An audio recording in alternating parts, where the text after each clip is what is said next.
My name is Wirtualna. I am 28. I am from Israel, and I am here studying medicine in Academia Medici.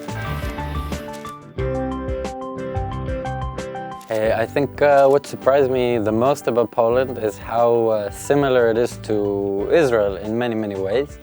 There are a lot of people in Israel that are originally from Poland, and you see that the structure of politics is very similar. Also, the fact that, for example, tea, butter, bread, these are all religions here. That you have a whole aisle in the supermarket for tea, a whole aisle for butter, and many, many kinds of bread, and people take their bread very, very seriously. In Israel, we're also like this, but it's more about hummus.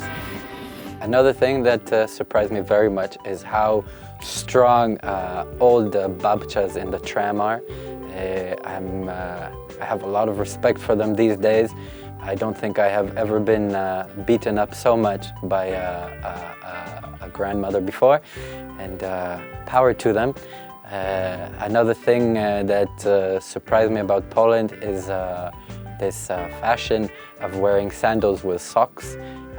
In Israel, this is social suicide, very big social suicide, but here apparently it's cool. So that was surprising.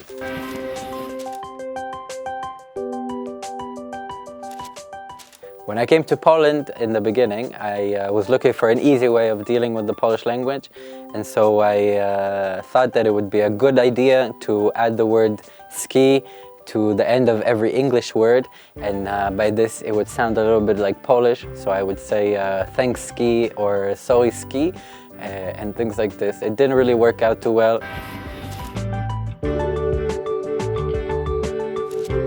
This is a very funny question because whether you know or not, a lot of people in Israel are of Polish heritage. So most of the stereotypes about Polish people have to actually do with the stereotype of the Polish mom. In Israel, there's a joke about Polish mothers, and the joke goes, what is the difference between a Rottweiler dog and a Polish mother? And the answer is that eventually the Rottweiler will leave the kid alone. Kind of comes to show that Polish mothers are really in your neck and never leave you alone. My mother is one of those mothers. I love her very much.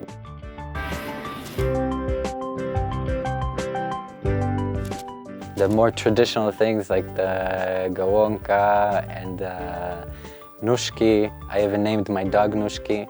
It was Nóżki or Zgaga. I chose Nóżki. I like the kaszanka, I like flaki, smalec, all these things I like very, very much, as you can see on me. It seems to me Polish women are sometimes a little bit too skinny. I don't know if it's just because they have very fast metabolism, but yes. The other thing that's interesting about the whole boy-girl thing in Poland is that, for example, in Israel, if you bring a girl a teddy bear or one of those big lollipops that says kocham cię or any one of those things, she will probably look at you and say, what am I supposed to do with this? And you can forget about a second date with her or with anyone else in a radius of 100 or 1,000 kilometers. It's a social suicide thing. Here, on the other hand, girls love teddy bears and they love these lollipops. The city I'm living in is built in a very fantastic way because the way I see it, you can get to any place you want by walking 20-30 minutes or taking public transportation, which is always on time, and if you miss one, you have an alternative bus or tram, and you only have to wait a few minutes. Anti-Semitism in Poland. I think anti-Semitism in Poland is just like anti-Semitism in every other place in the world.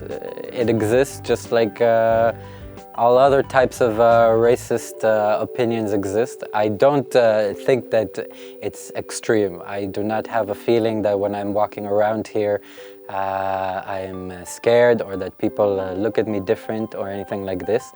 I had a few funny situations that I just ignore, like I went to a club once with a friend and I was dancing with her, and then someone came up to her and asked her, "Are you really going to dance with this Jew?" I think it just has to do with a lack of understanding and lack of knowledge. It's not something that I think has a strong basis to it, and I just ignore it. It's not one of the main things I think about when I hear the word Poland.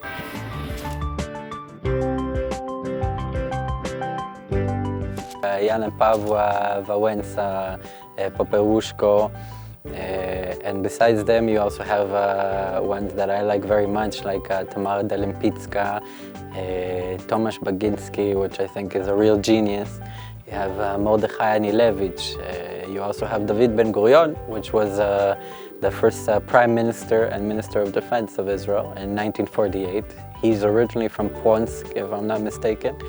And funny story is that he tried to convince Albert Einstein to come and join him in the government, but Albert Einstein said, so.